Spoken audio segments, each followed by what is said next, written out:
si tú estás en mí.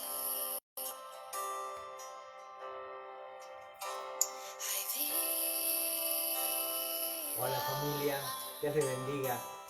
Damos gracias al Señor que este miércoles, ya a días de festejar juntos este acontecimiento tan maravilloso como es la llegada del Salvador al mundo, le quiero dejar una palabra que lo ayude a meditar en qué maravillosas cosas Dios hace sin que nos demos cuenta. Así que, aunque parece un poco largo el título y un poco que no tiene nada que ver, ya va a ver cómo tiene que ver con todo esto que estamos viviendo. Pero antes, vamos a orar y vamos a pedirle a Dios que nos guíe y que nos ayude a entrar en esta dimensión tan maravillosa que es su santa palabra, la Biblia, y que podamos juntos descubrir enseñanzas y cosas preciosas que tiene la palabra de Dios para todos nosotros. Oramos. Padre, te damos gracias por esta bendición tan grande que tenemos de poder gozarnos en tu palabra. Y te pido, Señor, especialmente que en este tiempo tu gracia nos sostenga, nos ayude, nos refuerce, nos capacite para que podamos dar todo lo que tenemos, Señor. Y podamos dar tu palabra y asemejarnos un poquitito a la enseñanza que Jesús nos ha dejado en ella. Ayúdanos, Señor, a poder entregar de corazón esta palabra para que todos podamos ser bendecidos a través de ella. Te lo pedimos y te damos gracias en el nombre poderoso de Jesús. Amén. Bueno, como podrán ver el título, parece que no tiene nada que ver con Navidad, pero si usted tiene paciencia, se va a dar cuenta que sí y mucho tiene que ver. Les recuerdo el título: Los dos José que pagaron un alto precio para traer pan a la tierra. Los dos José que pagaron un alto precio para traer pan a la tierra. Antes de que nos pongamos a pensar en cuál es José estamos hablando, ¿usted ya tiene una idea de qué José estamos hablando o de cuál es José estamos hablando? Bueno, capaz que sí, capaz que no. Bueno, vamos a hablar primero de qué significa José. A veces nosotros ponemos los nombres de los hijos pensando en lo que nos gusta, ¿sí? Me gusta el nombre este, me gusta el nombre aquel, y le ponemos así a los hijos. Pero bueno sería que nos sentemos primero a meditar qué significa el nombre que le ponemos a nuestros hijos. Yo me acuerdo que había un matrimonio que tenía una hijita que se llamaba Jael, era, ¿no? Marinés. Era terrible, terrible, pero así, que saltaba de un lado para el otro. Y él nos decía, no nos dimos cuenta, nos gustó el nombre, pero después nos dimos cuenta lo que significa. ¿Y qué significa? Cabra montés. Mire usted lo que tenían. A veces no nos damos cuenta y más allá de lo que nosotros pensamos, decidimos, soñamos, queremos, anhelamos, más allá de nuestro corazón está Dios. Y Dios se vale de muchas cosas. Dios se vale de todas las cosas, porque todo está sujeto a su voluntad. A veces para bien, a veces para mal. Que en el nombre de Jesús seamos de aquellos que Dios puede tener en cuenta para bien, no para mal. Porque cierto es que todo encaja en las cosas de Dios, pero hay cosas, vasos que son para honra y vasos que son para deshonra.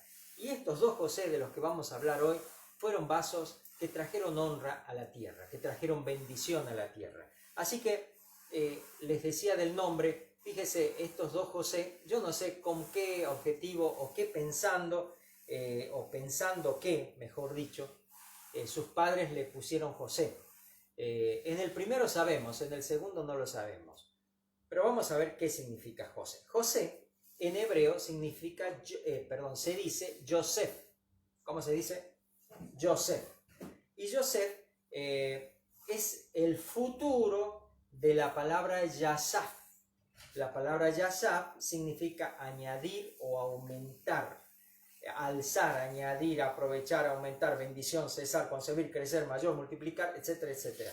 Es una palabra que tiene que ver con algo, Yasaf, tiene que ver con algo que empieza a crecer, con algo que marca el comienzo de algo que va a empezar a venir a tu vida. Entonces, la mamá del primer José que vamos a hablar le puso Yosef, es decir, la palabra Yasaf en futuro, como diciendo, a partir de acá Dios me va a añadir más hijos, porque la mamá de José, del primer José que vamos a hablar, se llamaba Raquel y no podía tener hijos.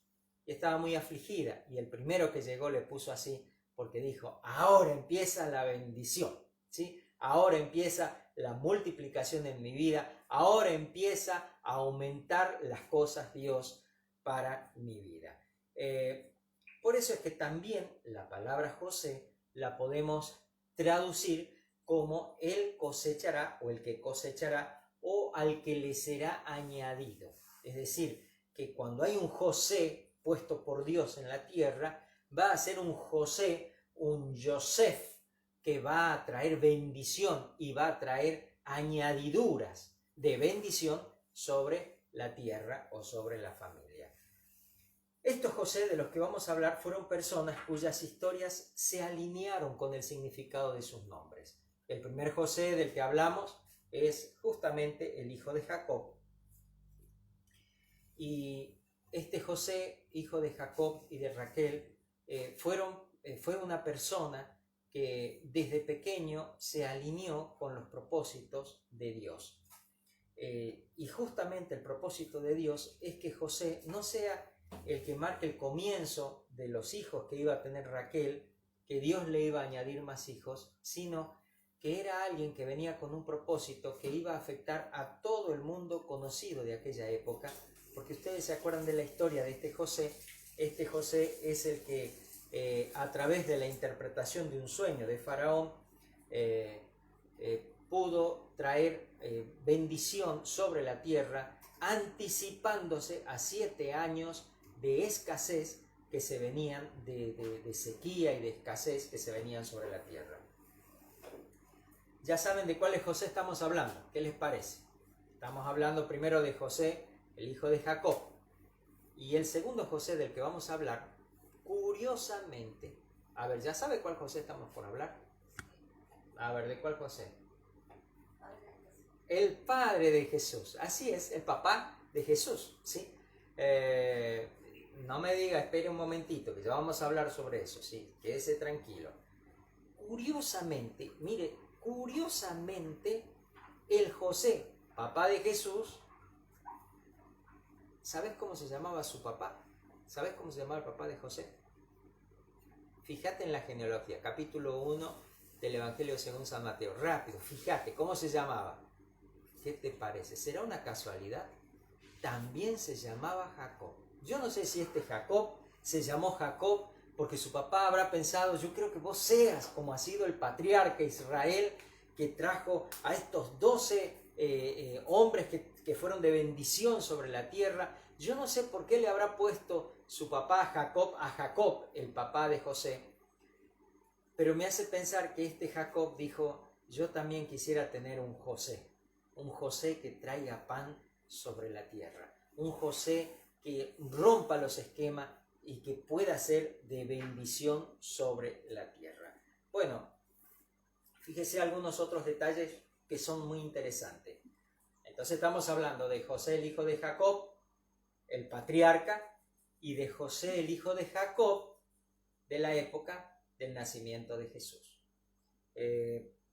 Fíjese qué interesante esto. El primero, el hijo del patriarca Jacob, Israel, este José, su historia se encuentra al final del primer libro de la Biblia, que además, sí, es el primer libro del Antiguo Testamento. El segundo José, hijo de Jacob, se encuentra en el comienzo del primer libro del Nuevo Testamento, que además es el libro número 40 de la Biblia. ¿Por qué le digo esto de los números? Porque es interesante, mire, por un lado es el primer libro del Nuevo Testamento y se conecta con el primer libro del Antiguo Testamento a través de estos dos personajes, de estos dos José, hijos de Jacob, que trajeron bendición a toda la tierra, a toda la humanidad. Tal vez uno era figura del que había de venir, tal vez la vida de Jacob y de los patriarcas no solamente es una historia contada, que de hecho es verdadera y cierta, sino también es una manera a través de la cual Dios nos está hablando de cosas que van a suceder. De hecho, de cosas que sucederían miles de años después con la llegada de un José, hijo de Jacob, que traería la bendición del Hijo de Dios a la tierra. ¿Qué te parece? ¿Serán casualidades? Pero por otro lado, fíjate, te decía que este es el libro número 40 de la Biblia. ¿Y por qué te digo esto? Porque el número 40 en la Biblia está relacionado con el final de un ciclo y el comienzo de otro. A ver, fíjate, te vas a acordar. 40 días ayunó Moisés para recibir, después de esos 40 días, ¿qué cosa? La ley escrita en las 2 tablas de piedra que le dio Jehová. 40 días. 40 años estuvo el pueblo de Israel en el desierto, para recién poder entrar a la tierra prometida. 40 días ayunó Jesús, el Hijo de Dios, en un desierto. Fíjate vos la similitud. En un desierto, allí hay 40 días y hay un desierto que figuran en el Antiguo Testamento. En el Nuevo Testamento Jesús está 40 días y en un desierto, y después de esto comienza su ministerio de salvación para toda la humanidad. ¿Casualidades? ¿Será que la Biblia dice más de lo que dice?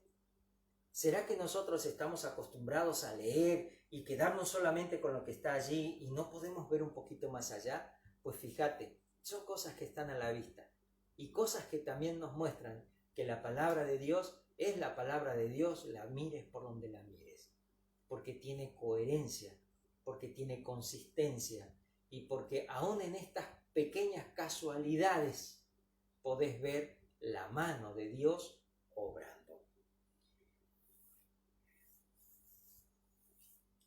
Nada es casual en la palabra de Dios. Todo tiene su razón de ser, todo está ahí, pero está esperando que nosotros aprendamos a ver más allá de la mano de su escritor. ¿Sabés quién es el escritor de la palabra de Dios?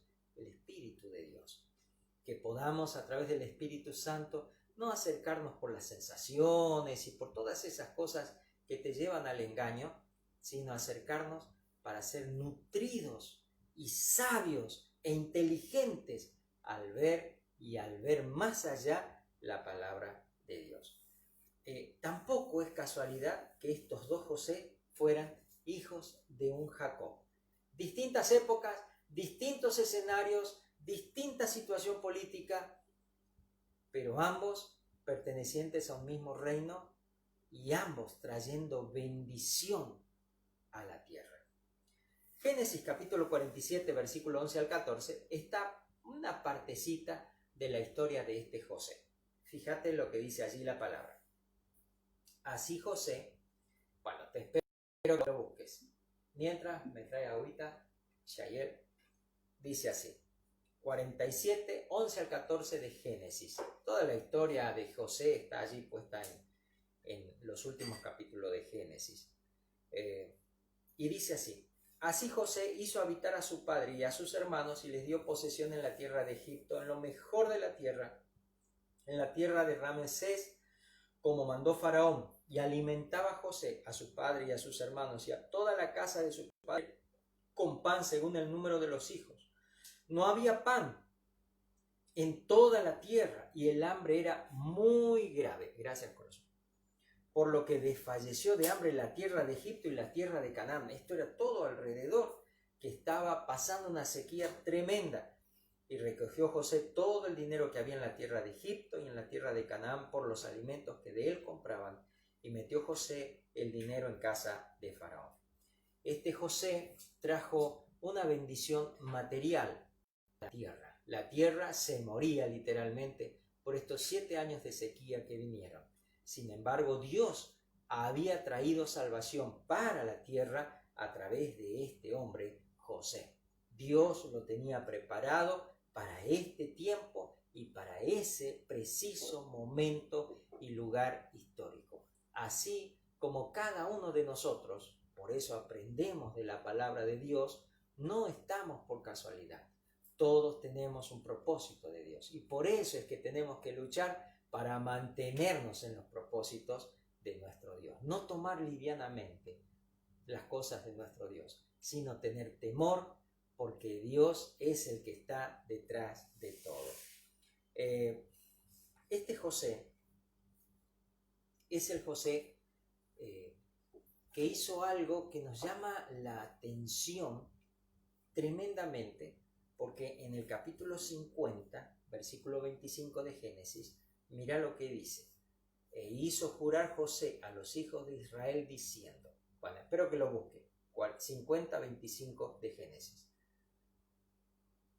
Perdón, que por ahí no me doy cuenta que no te doy el tiempo para que lo busques. Dice así, e hizo jurar José a los hijos de Israel diciendo, Dios ciertamente os visitará.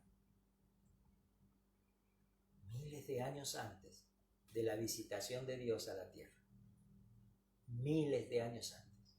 José dice, Dios os visitará y haréis llevar de aquí mis huesos. Fíjate, él se está por morir y les hace prometer a sus hijos, hijos, yo no quiero que mis huesos queden aquí. Quiero que mis huesos vayan a la tierra donde Dios nos visitará. Fíjate, Lucas 7:16 dice, y búscalo, Lucas, andate al Nuevo Testamento, corriendo, Lucas, Mateo, Marcos, Lucas. Ya lo tienes, 7:16. Dice así, y glorificaban a Dios diciendo, un gran profeta se ha levantado entre nosotros, y escucha bien, y Dios ha visitado a su pueblo. ¿Sabía este José que iba a venir Dios humanamente a visitarnos a todos los seres humanos? Y por eso no quería que sus huesos se quedaran en una tierra que Dios no iba a pisar. Mira vos qué interesante y qué curioso es todo esto. Ahora, este José, para llegar a ser lo que fue, pagó un alto precio. Ustedes se acuerdan de la historia de José, ¿verdad? Este José es el José que era el hijo predilecto de Jacob, el que tenía la túnica de colores, el que tenía sueños que le despertaban la envidia a sus hermanos, el que sus hermanos lo querían matar y que si no es que interviene Rubén, lo terminan matando y propone, bueno, no sé si qué hermanitos, ¿no? Porque bueno, no lo matemos, pero lo vendamos como esclavo. Bueno, al menos le salvó la vida, pero lo vendió como esclavo al hermano. Este José es el que fue vendido a Egipto como un esclavito, y como esclavo fue a la casa de un funcionario del faraón que se llamaba Potifar, y allí Dios lo bendijo a José, y cuando empezó a crecer, la esposa lo acusó a José de haberla querido violar, y lo llevaron a la cárcel, y en la cárcel parecía que todo había sido olvidado, que ya no existía, y allí estando en la cárcel él le interpreta el sueño a un copero y a un panadero, ¿se acuerdan? Y este copero y este panadero, bueno, uno se muere, el otro queda allí en el panadero que sigue haciendo pan, pero se olvida de José. Cuando pasan los años, Faraón tiene un sueño y estaba tan afligido y nadie sabía interpretarle el sueño, y allí este hombre le dice, yo conocí en la cárcel a un hombre que tiene el Espíritu de Dios que puede interpretar los sueños. Y así es como José va a la corte de Faraón, y allí al interpretar el sueño de Faraón, Faraón lo pone como segundo después de él sobre toda la tierra de Egipto. Pero ¿sabes qué? Ese José ya había sido olvidado por sus hermanos. Ese José ya se había despegado de todas las cosas que tanto amaba, como su papá, sus hermanos y todos. Y antes del pasaje que leímos, después léela la historia, que es muy linda, muy triste, pero linda, con final lindo. Este José se encuentra con sus hermanos que van a pedirle pan a él, y cumplen así los sueños que él había tenido de que se postraban delante de él. Mirá vos qué importante el sufrir las cosas que nos tocan sufrir. cuando uno está en la voluntad de Dios y te toca sufrir, uno sabe que de todas esas cosas Dios te va a levantar. Pero hay cuando nos toca sufrir por cosas que sabemos que la razón es habernos alejado de Dios. Dios no quiere eso para nuestras vidas, que aprendamos a vivir en la perfecta voluntad de Dios. Por eso el apóstol Pablo nos dice en Romanos capítulo 12, así que presentemos nuestro cuerpo como un sacrificio vivo, santo, agradable al Señor, que es nuestro culto racional. ¿Y qué más? Renovándonos. ¿Para qué? Para que podamos captar su buena voluntad, agradable y perfecta. Que Dios nos ayude a que si nos toca sufrir, podamos sufrir habiendo hecho la voluntad de Dios. Porque cuando sufrimos habiendo hecho la voluntad de Dios, seguramente que se viene una gran cosecha. Nos transformamos en esa clase de José que sufre haciendo la voluntad de Dios, pero que va a traer bendición no solo para él, sino para los que lo rodean. Vamos al segundo José. Y como decía recién María Inés, es así. El segundo José es el José, esposo de María, que es el papá o la figura paterna de Jesús. Por ahí a este José pensamos como alguien común. La verdad, yo por mucho tiempo a José lo vi como un personaje secundario de una historia. Sin embargo, este José, hijo de Jacob, nos hace pensar en que no fue un personaje secundario, sino fue un personaje necesario para la llegada de Jesucristo a la tierra. Vamos a leer la historia. Mateo 1, 18 al 25. Y aquí entramos en el tema de lo que se viene, la Navidad. Estamos por leer justamente cómo fue el nacimiento de Jesús y qué pasó alrededor de todo eso, que es importante saberlo, porque es lo que vamos a celebrar. Conocer la historia, conocer cómo sucedieron las cosas, nos va a permitir a todos nosotros que podamos valorar mucho más la venida del Salvador al mundo. Vamos a leerlo, Mateo capítulo 1, versículo 18 al 25. Dice así, el nacimiento de Jesucristo fue así. Estando desposada María su madre con José, este José era hijo de Jacob, no del Jacob del patriarca, no, sino del papá de él, se llamaba Jacob. Antes que se juntasen, se halló que había concebido del Espíritu Santo. Ahora, quiero que esto que está dicho en muy poquitas palabras, podamos dimensionar el bombazo psicológico, social, personal que significó en la vida de este José. José estaba desposado con María, es decir, estaban comprometidos a casarse. Estaban en ese periodo entre que está el compromiso de un lado y del otro y falta que se consuma la relación. No habían tenido relaciones sexuales todavía. María era virgen y él era el muchacho que había sido prometido para ella y ella prometida para él. Tal vez estaban muy felices, ansiosos, pero en medio de esa situación, su novia queda embarazada. Claro, nosotros pensamos la historia desde donde nosotros la vemos. Nosotros creemos en Jesús y bendecimos esta maravillosa concepción virginal de Cristo. Nos alegramos de las palabras de María, la Virgen María, de poder aceptar que Dios engendrara en ella a su Hijo y todas estas cosas que para nosotros desde la fe son bendición.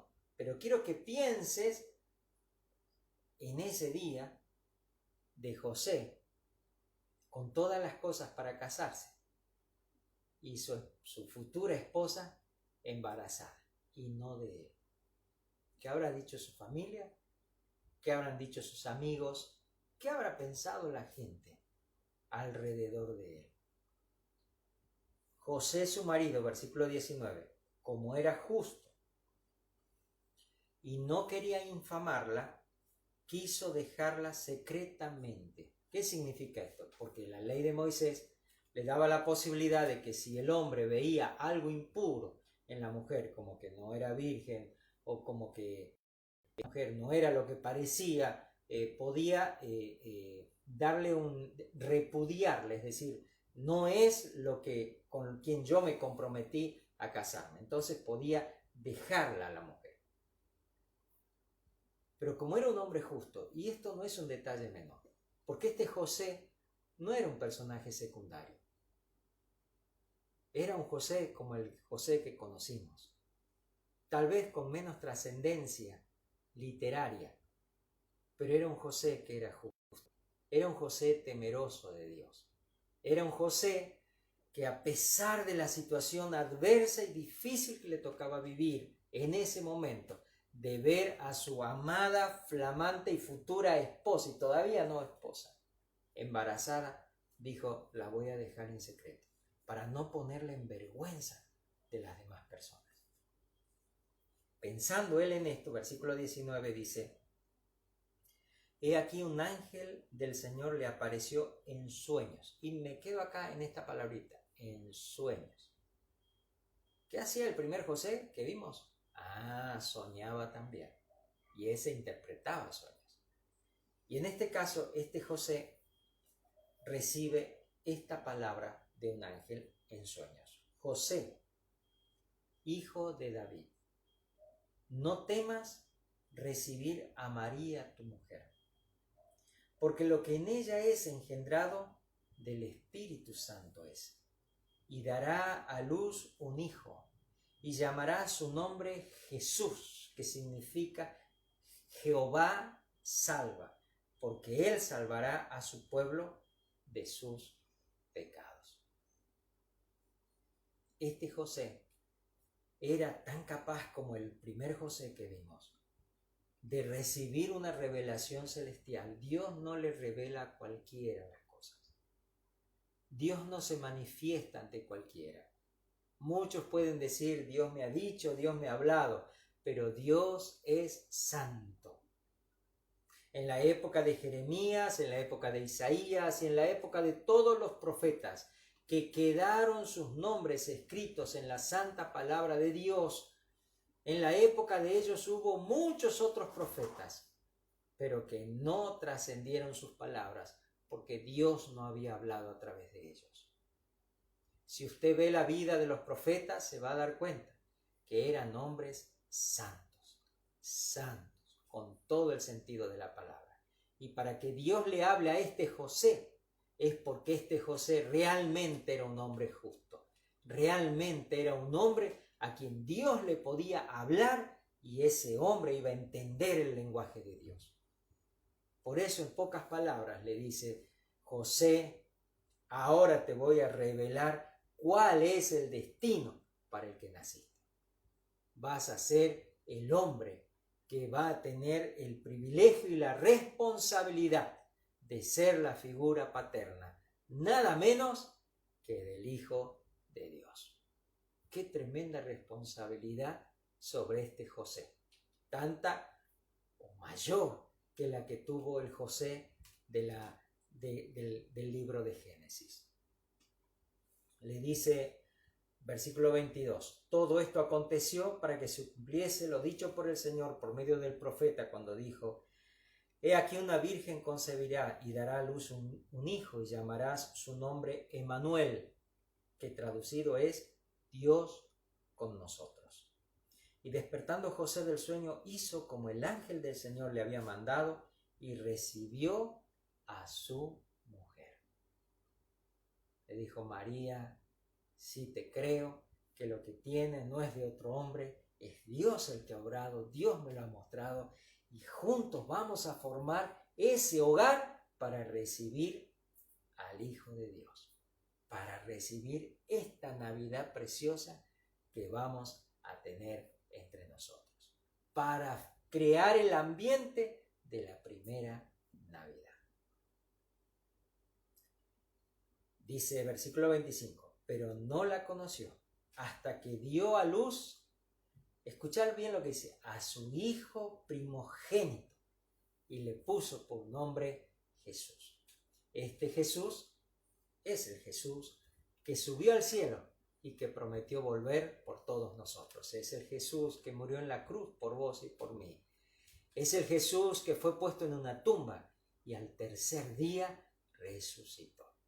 Este Jesús, José lo tomó como su hijo primogénito. Le abrió no solo la puerta de su casa, sino también la puerta de su corazón.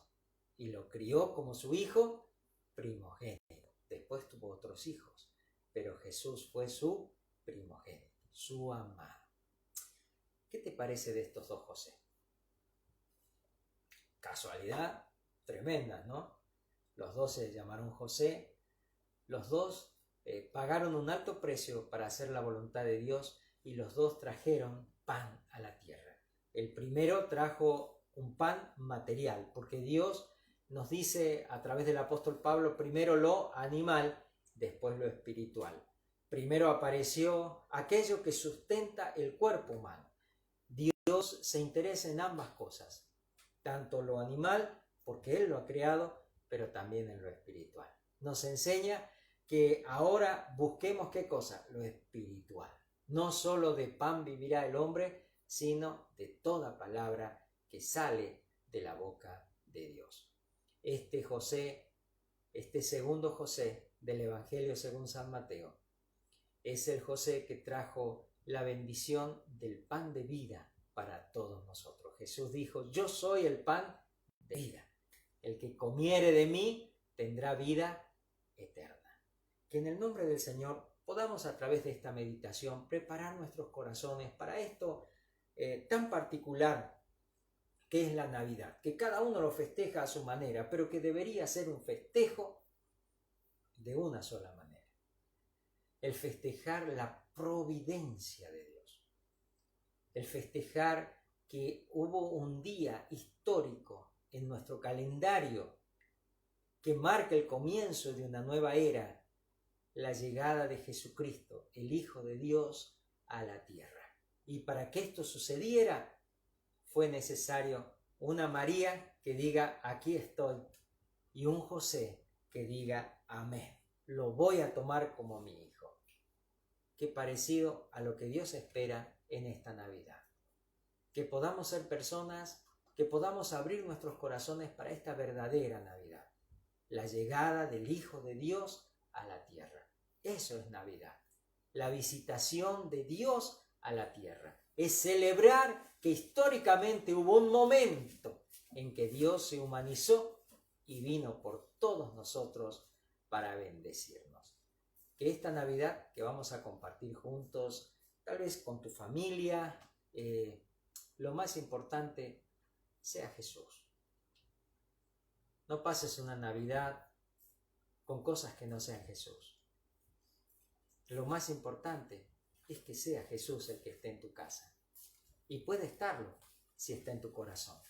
O puede ser que aunque esté en tu corazón, no esté en tu mesa. Y eso sería muy triste. Por eso te quiero animar a que prepares tu corazón para recibir a este Jesús como lo recibieron en aquel momento. Juan nos dice en capítulo 1, versículo 11, a los suyos vino y los suyos no le recibieron. Y qué triste es que en estos días pase lo mismo. Hoy Jesús ya vino, pero en la Navidad recordamos que Él vino. Sin embargo, ese recuerdo no es que Él vino. Es la excusa para desenfrenarnos en cuantas cosas, alegrarnos, pero no en Dios, sino alegrarnos en nosotros mismos, en nuestros éxitos, en nuestras cosas, en lo que tenemos, en lo que me compré, en lo que no. Que podamos pasar una Navidad donde Jesús sea lo más importante en nuestras mesas. Que Dios te bendiga enormemente. Desde aquí, junto a mi esposa y a mi familia, te deseamos que esta Navidad sea una Navidad con Jesús, donde tu corazón se abra para recibirlo, donde tu corazón se abra para dejarle crecer y dejarle aparecer a través de tu vida. Oramos al Señor. Padre, te damos gracias porque nos das la bendición de estar prontos a celebrar juntos una Navidad. Pero que no sea una Navidad más, sino que sea la Navidad, donde te dejemos entrar, pero completamente en cada una de las áreas de nuestras vidas. Que, Señor, no tengas un pesebre en nosotros, sino tengas un trono en nosotros. Que no tengas un lugar despreciado, sino tengas el mejor lugar en nuestras vidas. Amado Señor, ven pronto, porque deseamos ya que ya no sea necesario celebrarte sin tenerte entre nosotros, sino que podamos celebrar juntos, contigo, el estar juntos para nunca más separarnos. Oramos por cada familia que representa esta congregación, oramos por cada familia de las diferentes congregaciones cristianas que te honran, que te aman. Oramos para que la Navidad no sea algo que pase desapercibido, sino sea la mejor Navidad. Te lo pedimos y te damos gracias. En el nombre de Jesús. Amén y amén. Bueno, solo me queda decirte que te espero el próximo domingo para que compartamos juntos una palabra que va a tener que ver con la Navidad y con el comienzo de este nuevo año. El próximo domingo a partir de las 20, Congreso 325, estamos comenzando casi puntuales, así que te animo a que estés allí. Vamos a alabar a Dios con unas canciones y damos la palabra. La reunión no dura casi una hora, así que ¿cómo no le vas a dar al Señor una hora de tu tiempo? Mal de decírtelo, porque Dios se merece mucho más que eso, porque Dios te ha dado mucho más que eso. Amén. Así que nos estamos viendo el próximo domingo. Que pases una hermosa noche buena junto a tu familia y junto a ¿quién? A Jesús. Que seas un José que está dispuesto a sufrir lo que sea necesario con tal de que podamos traer la bendición a la tierra. Chao, chao.